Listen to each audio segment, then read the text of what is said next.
tous, bienvenue dans cette nouvelle vidéo. Aujourd'hui, on va parler de la MGX Supergo, voiture qui m'a absolument bluffé. Incroyable. Franchement, dès la sortie de boîte, j'ai juste halluciné par cette voiture. Je m'attendais à rien, je m'attendais à du chinois, c'est clair, mais je m'attendais pas du tout à ça. Donc on va regarder ensemble les détails. Et franchement, c'est une voiture que je recommande à 10 000%. Ça m'a vraiment bluffé, choqué. Cette voiture est magnifique, vraiment. Donc on va regarder ça ensemble. Le contenu de la boîte, moi je l'ai pris en version 3 batteries. Donc boîte simple, efficace, jolie. Voilà, il y a toute la sérigraphie de la voiture. Rien de plus de particulier là-dedans, c'est qu'une boîte en carton, mais elle est jolie quand même. Donc le pack, plusieurs batteries. J'ai 2 batteries 11 volts en supplément. Donc c'est des 2500 mAh. 2500 mAh. En 11 volts, et alors je les ai pris, c'est pas cher, je les prends. Est-ce que je les vais utiliser avec cette voiture? Je ne pense pas, parce que ça me paraît vraiment beaucoup gros. C'est gros par rapport à la taille du truc. Donc si tu veux la détruire ou quoi, ben voilà, elles sont là, elles sont pas chères, elles sont libres avec. Sinon il y a les packs plus simples avec les batteries donc 7,4 volts qui à mon avis suffisent amplement par rapport à la voiture. Voilà, donc contenu de la boîte supplémentaire, donc on a les pneus en supplément, donc pneus drift, ceux-là ils sont assez marrants, simples et efficaces, c'est juste du plastique, ça pourrait presque être fait en impression 3D. Je les aime bien parce qu'il pleut dehors et j'ai pu m'amuser un petit peu dans le salon avec, donc voilà, ça fait plaisir de faire un petit tour de drift, avec pas beaucoup d'espace, on peut vraiment se marrer, donc ça je suis favorable à ça. Et deuxième paire de pneus du coup, donc jantes avec des motifs identiques. Et par contre des motifs de crampons pas identiques, elles sont très dures, celles-là je les trouve pas terribles honnêtement, ça fera le taf si vous avez rien à mettre, mais bof. Celles qui sont dessus par contre sont très bien au niveau qualité. C'est dommage d'avoir une paire en plus à crampons, sachant que celle-là sont à crampons aussi, pourquoi ne pas avoir pris mis des slicks pour rouler sur la route tout simplement. Voilà.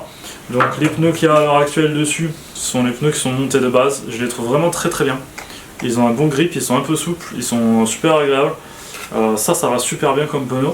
Donc ceux-là, je les recommande. Voilà, on reviendra après sur la voiture. Juste faire attention si vous enlevez du coup les goupilles pour changer les pneus. À l'intérieur, il y a des rondelles à ne pas perdre qui se mettent ici. Voilà, moi ça m'est arrivé tout à l'heure, je les ai fait tomber, donc faites attention à ça. Télécommande simple, efficace, elle est très légère, elle fait jouer, mais elle contrôle très bien, donc c'est ce qu'on lui demande. Au niveau sensation, ça va, ça passe. Bouton pour les phares, bouton semi-puissance 70% plus 100%, donc ça c'est bien pour prêter ou pour un enfant, voilà. Les potentiomètres simples et efficaces pour régler les gaz et les trims. Voilà, il n'y a rien de plus, ça fonctionne. Il n'y a que 2 piles, donc ça c'est un point positif. Il faut aussi bloquer, donc on ne peut pas le perdre. Et normalement il est vissé, j'ai enlevé la vis, ça sert à rien, mais voilà, 2 piles, ça c'est cool. Ça change des émetteurs Traxxas de base où on met 4 piles, ou voir les anciens où on mettait 8 piles. Donc ça déjà c'est pas mal. Avec moi ce kit, j'ai eu un kit de base pour charger en USB-C le 7,4 volts en batterie, plus une clé pour les roues, un tournevis et des clés Allen. Donc ça, pour ceux qui font du mobilisme, on en a plein, mais ceux qui n'en ont pas, bah, c'est toujours ça de prix. Voilà, et en plus j'ai eu, vu que j'ai les batteries 11 volts, un chargeur spécial 11 volts. Il faut considérer les batteries 11 volts et 7,4 volts LiPo comme des bombes potentielles. Ça explose extrêmement facilement, c'est dangereux, ça n'est pas à laisser aux enfants, et même si vous êtes adulte, vous les stockez dans des endroits spécifiques et vous les chargez sous surveillance. C'est vraiment très dangereux les batteries, et encore plus quand c'est du chinois. Donc bon, vous allez me dire que toutes les batteries viennent de Chine maintenant, mais bon, ça reste dangereux, donc faites très attention avec ça. Niveau carrosserie, je la trouve absolument magnifique. Déjà première sensation qui m'a surpris, c'est que la voiture est très lourde. Elle est extrêmement lourde, elle fait le poids très facilement d'une 1/10. Je vais comparer ça. Désolé pour mon magnifique bonnet, mais c'est l'hiver. Franchement, je veux pas abuser, parce que vous allez dire que j'abuse. Non. Le petit HPI Stadium est un peu plus lourd, je vais pas mentir. Mais franchement, il est pas loin niveau poids quoi. Par rapport à la différence de taille. Je trouve ça quand même impressionnant. Bref, la voiture en tout cas est lourde. J'ai fait tomber encore. La voiture est très lourde, ça fait solide, ça fait pas cheap. Ça fait quand même solide, oui, mais en même temps ça fait le fait que ça fasse lourd, ça fait un peu cheap dans le sens où est-ce que c'est mal conçu parce que c'est lourd. Je sais pas si je m'exprime bien. Bon, en tout cas, elle est lourde, elle est très très belle. Elle pourrait vraiment se mettre sur une étagère, ce que je vais faire sans problème. Quand on voit que les miniatures comme ça coûte très facilement une centaine d'euros,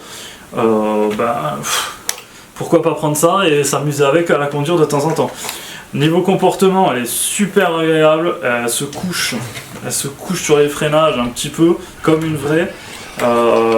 D'ailleurs, voiture qui me tient à cœur parce que j'étais là lors de son développement dans la Montagne Noire quand Citroën a développé la voiture WRC secrètement. Voilà. Donc du coup j'étais étant photographe, j'étais allé faire les photos. Donc voilà, c'était un beau moment que j'ai passé à voir cette voiture se développer, donc ça me fait kiffer de la voir. C'est la première fois que j'ai le modèle réduit comme ça. Mais vraiment esthétiquement super bien réussi, carrosserie lourde, carrosserie renforcée, plastique à l'intérieur.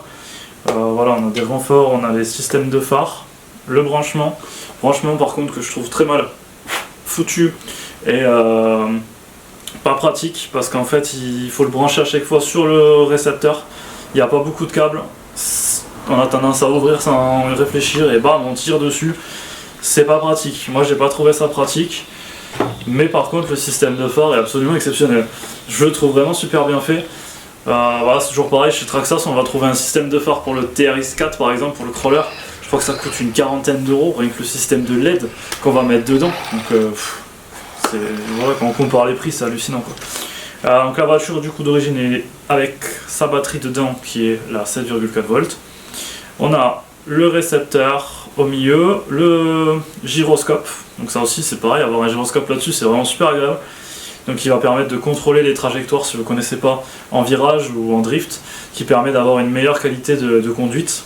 On peut les activer, on peut le mettre à 100%, moi je l'ai laissé tel qu'il est, j'ai pas touché. Là je viens vraiment de recevoir le truc, j'ai mis la batterie et je me suis barré sous la pluie pour lui faire sa première session rallye. Voilà, donc contrôleur, moteur, ça vous connaissez un petit peu sûrement.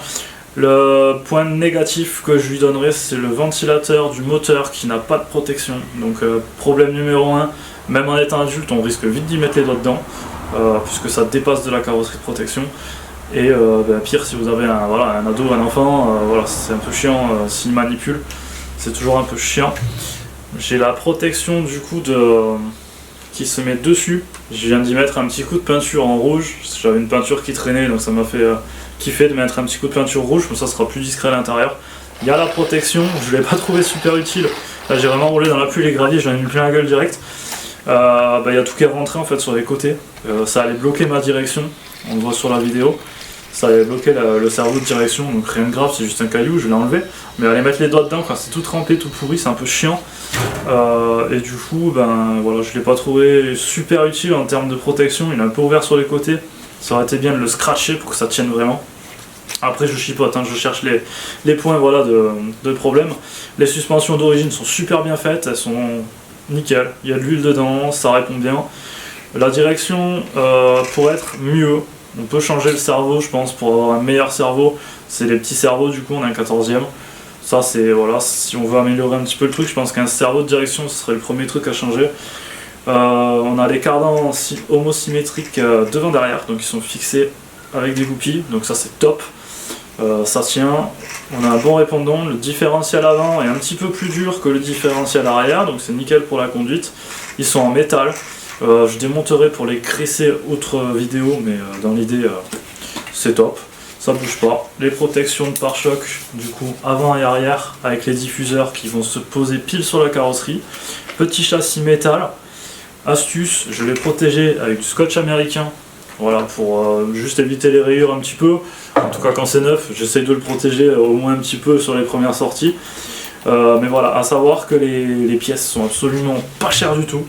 Mais vraiment pas cher, ça pousse au crime même, ça donne envie de faire le con pour changer les pièces puisqu'on s'en fout, ça coûte rien.